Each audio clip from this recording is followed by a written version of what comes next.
Thank you. Mr. Sheehan, good morning. Good morning, Your Honors.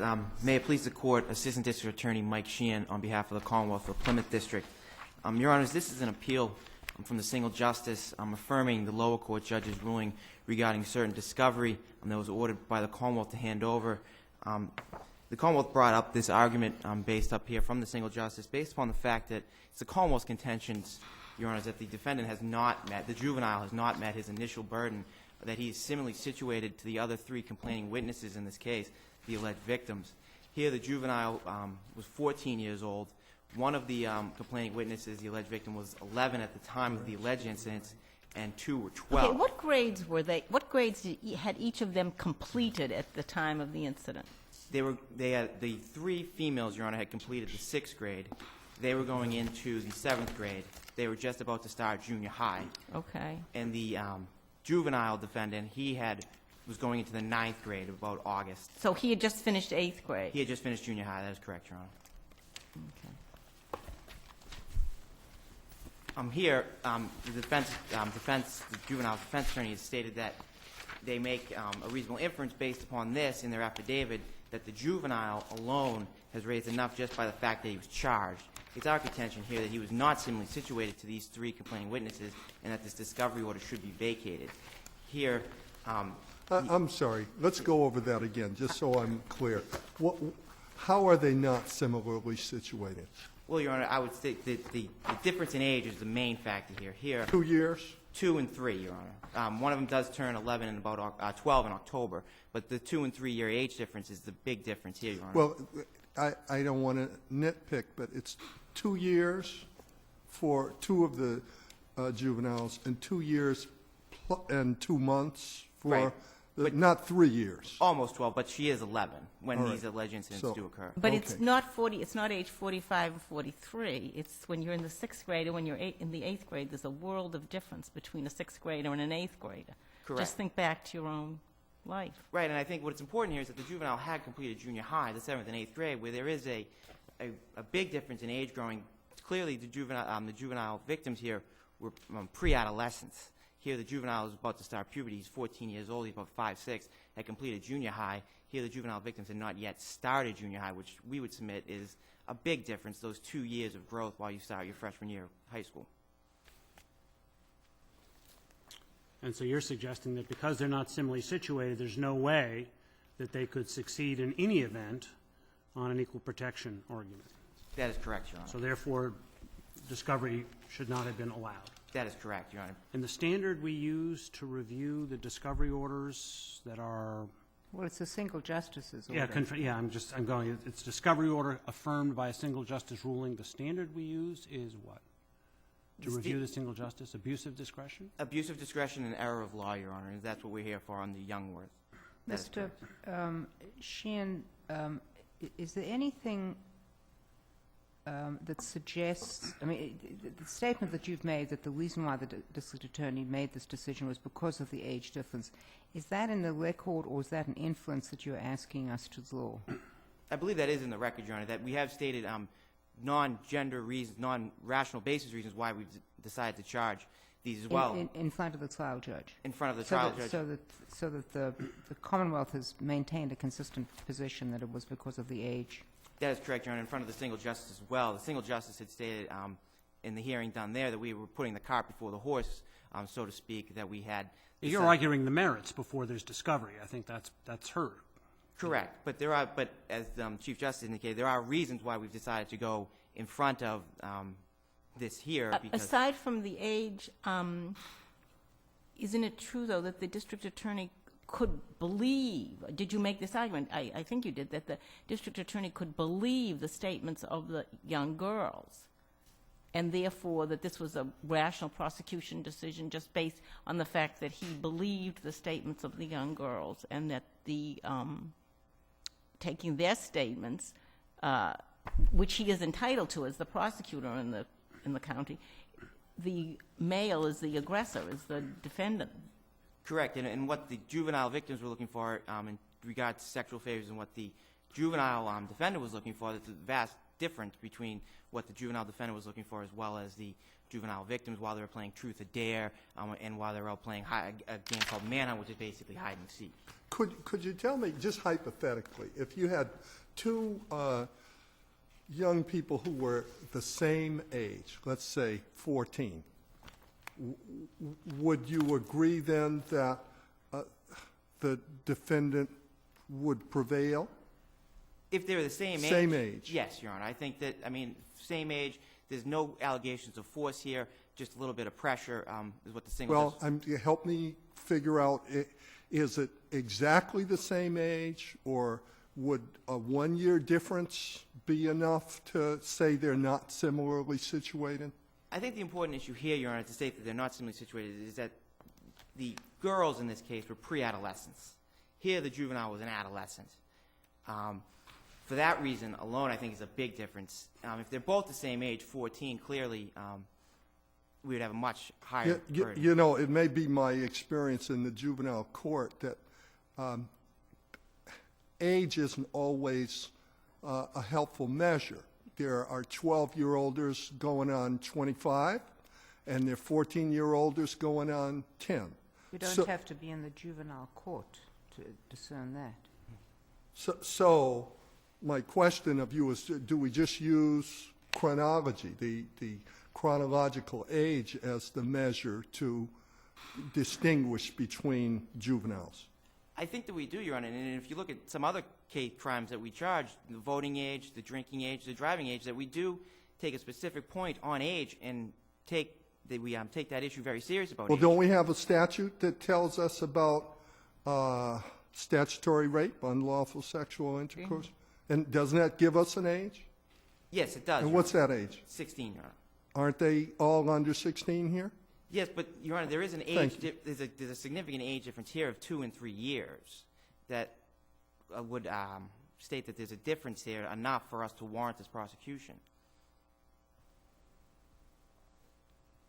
I want to return to the first of Justice Ireland's questions, the hypothetical. If both were 14, if there were two people involved, the male's 14 and the female's 14, and the facts were generally the same as this case, and no allegation of force because it's statutory rape. I mean, that it isn't, well, there's no allegation of, well, but that is there an allegation of force here at all? No, Your Honor. No. So, okay, so no allegations of force.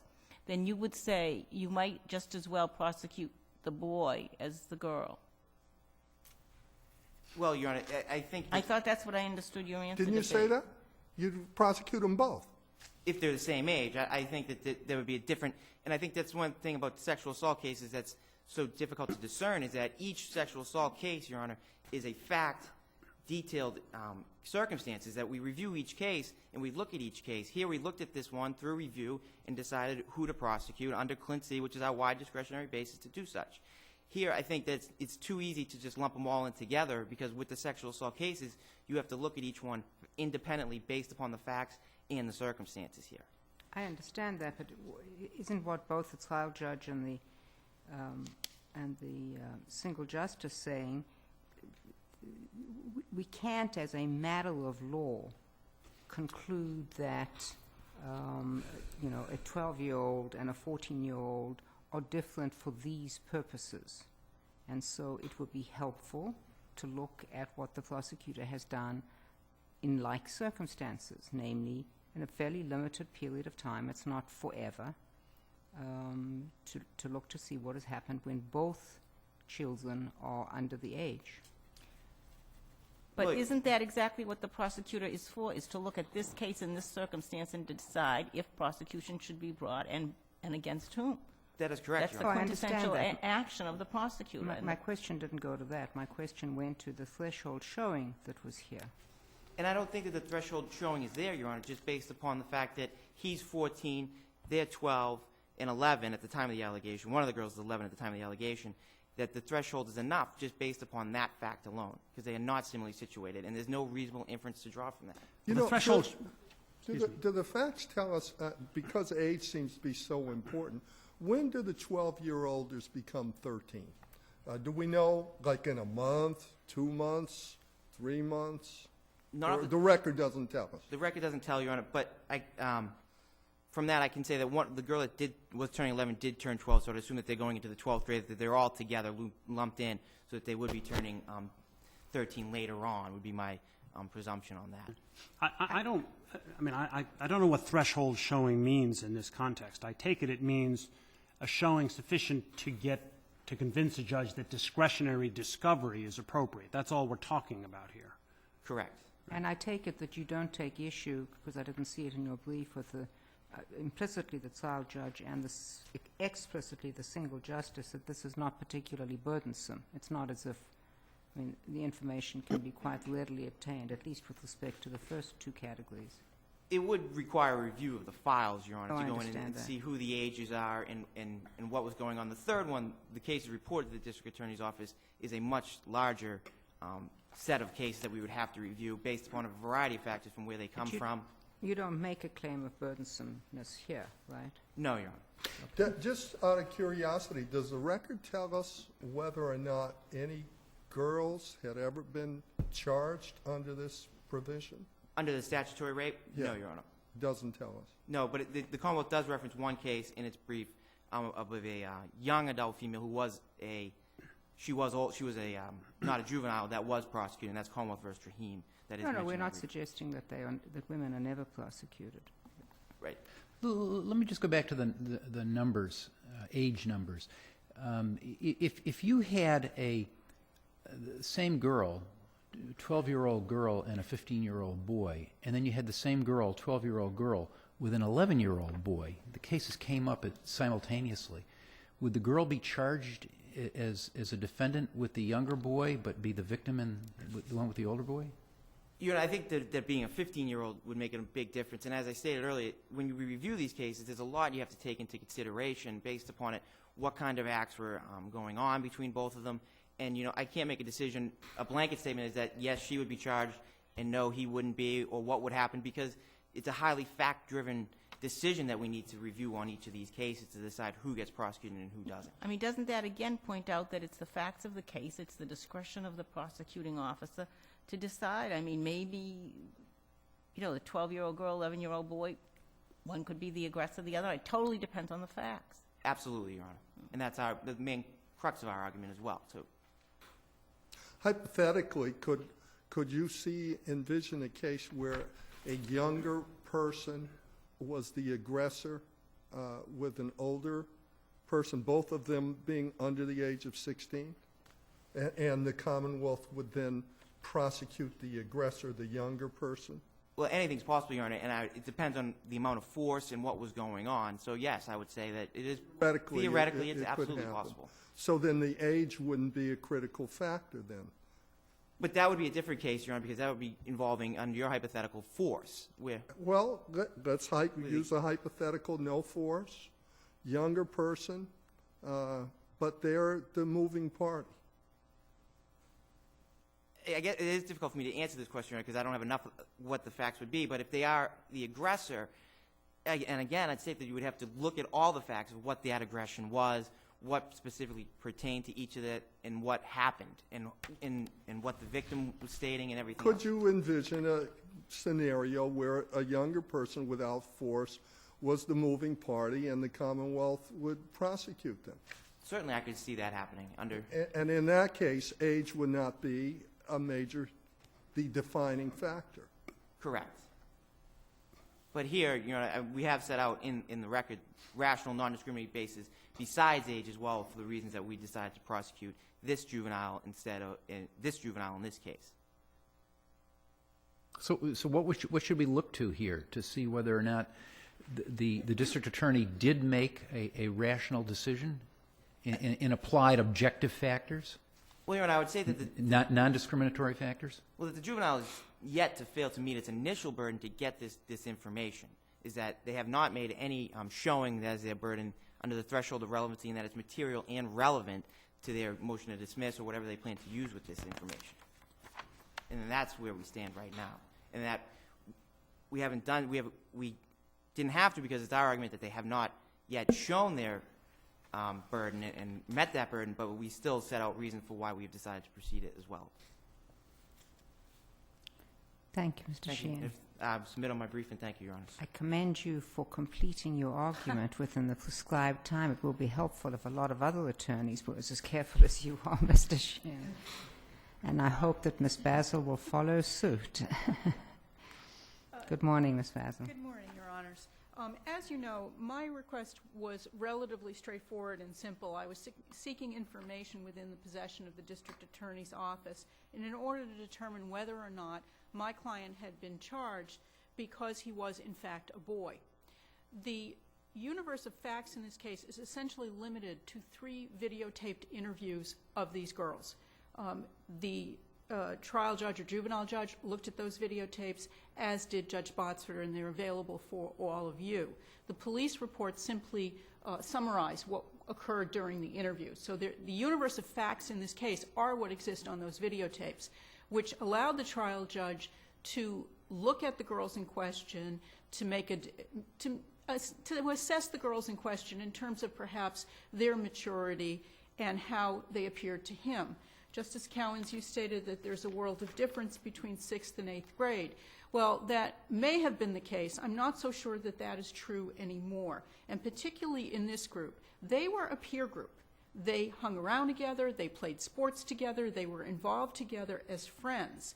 And the fact is, as it's stated in my brief, and especially as well in the amicus brief by the American Civil Liberties Union, sexuality of children, whether we like it or not, is occurring earlier and earlier. And middle school is, in fact, where things are occurring now. And I think it's important to look at, it wasn't just Judge Corbett, the juvenile judge, did not make the decision to allow this discovery, which is just a threshold showing, no more than that. He based it on the fact that he saw essentially 4 juveniles similarly situated, and that one was being treated differently. And part of that is not just that they're all underage, but that they were all participating in this. Remember how this came to the attention of the authorities. It came to the attention of the authorities when one of the girls sent a phone text to my client, which his father intercepted as part of the agreement that he could have a phone, and it was a proposal that she perform a sexual act on him. So this was not a question where my client was an aggressor with these girls. And the question has been over and over again today, was their force. The Commonwealth likes to use the word pressure in their brief, but in fact, the transcripts of these videotapes are part of the record appendix, and the court will have the opportunity to look at those. But for example, when asked about pressure, one girl said that the pressure was that he said, come on, please. That was the level of pressure. Another girl said, he asked us, and then he said he'd make out with me if I gave him a hand job. I told him, I need time to think about it. I don't know if he was pressuring me. I just had to think about it, and then I did it. So the fact is... Well, but don't forget, you're dealing with 11 or 12-year-olds, and when you're asking them about what does pressure mean, it's very difficult, I would guess, for them to... Well, by the time they had been interviewed, there'd been a fair amount of back and forth with these girls, but in fact, this was the official interview. And they were asked about pressure, and they were asked how all of these events occurred. And it was part of this, it initially began as this game of truth or dare. All of these kids, basically, were playing for better or worse in experiments with sexuality. And when these girls said, we want to play truth or dare, one of them said, it's in the record appendix, you know, we knew what was going to come about through this. Let me ask you this. Do you think it would have been within the prosecutor's discretion when this was brought to him, and if he saw these tapes, to have said, I'm not going to charge anybody here, there's no crime? It was in many there are many situations. The statistics from the Center for Disease Control are that there are 7.5 million episodes of what we would call statutory rape across the United States every year. I can't believe that not one of those has come to the attention of the district attorney. And yes, it would have, of course it would have been within his discretion. Well, then why isn't it within his discretion who, one, whether there a crime was committed, and two, who the perpetrator was? That's not what I'm asking for. All I'm asking for is the information to look at their reasons for charging. But that And that's why I think Judge... Haven't they given you the reasons for charging? They've said because they think the boy was the aggressor and there were differences in the ages. Well, to say that... that's what the district attorney says the evidence was before the judge. To say that the boy was the aggressor is flat wrong, given the transcripts and given the same facts that everybody has in front of them, and that the juvenile judge and Judge Botsford did not perceive him as the aggressor. And the second part is the ages. But the Commonwealth can give any reason they want. When you go into preemptory challenges at trial, for example, and in the Benoit case, the Commonwealth said, well, they gave a couple of reasons why they didn't like this particular juror. And it was the obligation of the trial justice to determine whether the reasons, the ostensible, on-the-face, perfectly okay reasons that the district attorney gave were in fact genuine and adequate. So I think what Judge Botsford said is correct. This is putting the cart before the horse. My obligation is simply to show, under Betances and Thomas and Laura, a threshold showing. That's it. And then I get the information.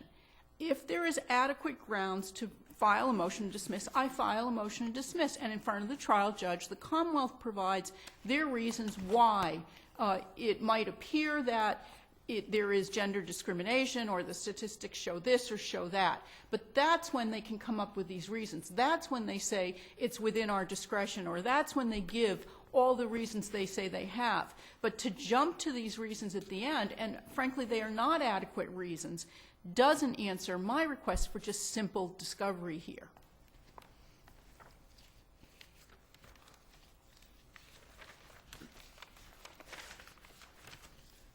So where do we draw the line on what's necessary to be shown? I mean, is there a line to be drawn, or is this basically a case-by-case analysis of when there's enough shown that there might be a legitimate claim here to allow discovery? Well, I think that the court, I thought that the court answered this when you issued 3 opinions on the same day. I don't think Laura answered it, All right, but as I remember. it seemed to me that Thomas, Laura, and Betances, Thomas used the language, I quote, a threshold showing of relevance.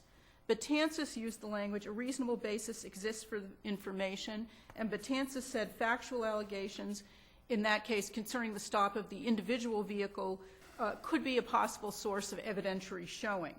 So that it seemed to me that all I have to do is provide some initial showing. I don't have to prove.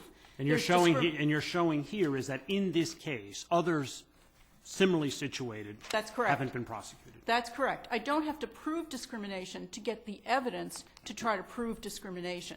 That would be a circular argument that meant that not one of the opinions the court issued could ever come true. I take it implicit in your argument, and perhaps you won't agree with me, is that we have what was in the hands of the prosecutor that was the basis of his decision, namely the sane videotapes, and that it is essentially your position that the explanation given by the district attorney, which we take in good faith, which it was essentially an age differential, you are saying, A, in the context of where you've got 3 children, and B, in the particular circumstances of this case where there's nothing to show, you would say, aggression or force or undue influence, that in these circumstances an age differential does not make sense.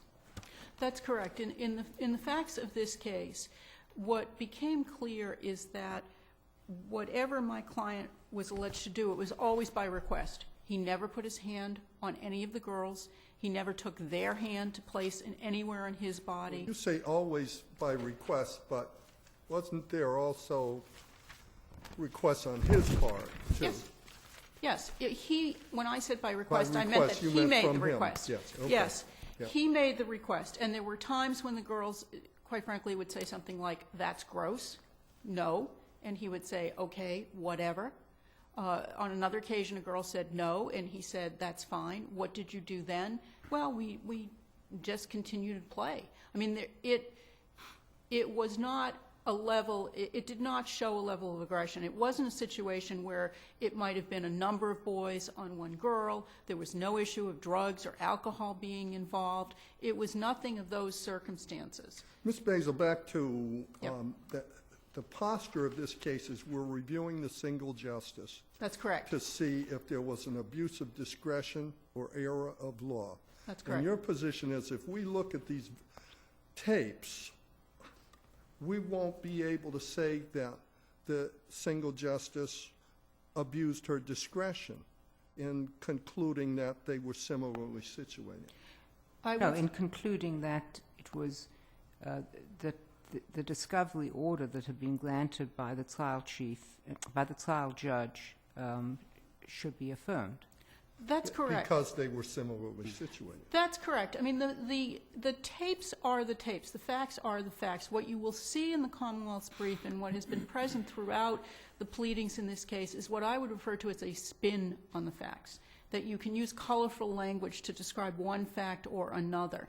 But when the trial judge took the time to look at the videotape, when the single justice did that, it became clear that both of them were convinced that these were similarly situated children, I would say. Did the trial judge explain his conclusion that they were similarly situated? Yes, he did. What did he say?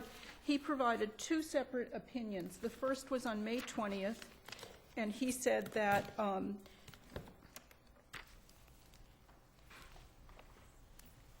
the juvenile defendant and all of the alleged victims are under the age of consent. This is the record appendix 26.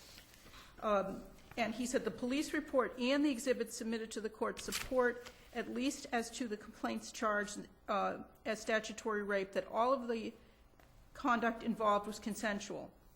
The juvenile claims that he's been selected for prosecution solely because he is male, and in order to establish a claim of selective prosecution, the defendant has an initial burden to show a broader class of persons than those prosecuted has violated the law, that the failure to prosecute was both consistent or deliberate, and that the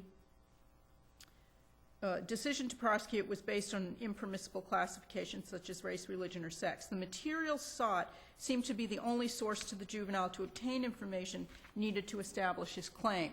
And then on June 17th, the judge issued a second opinion, which is Record Appendix 27 through 28,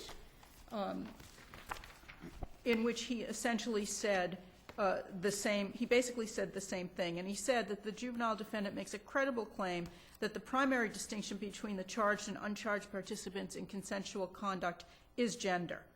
So the trial judge did write two separate opinions on this. Does the record tell us whether females have been charged under the same law? It does not. As I said, the Commonwealth referred to a case in which an adult had been charged, but that is a classic statutory rape scenario when adults are charged for sex with children. But no, they did not. And it should be remembered that unlike other sort of dockets and procedures, juvenile cases are confidential, as well as sexual assault cases are confidential. So I have no ability to sit in court or to review police logs or to review docket entries or anything of that nature to try to put these claims together. They are simply kept apart. And if the court has no other questions? Mr. Sheehan, at least on this issue, she was a little better than you, not a lot. Thank you, Ms. Fassel. But he set the standard. You set the standard. Thank you. I hope Marco was having me come back. Okay, good.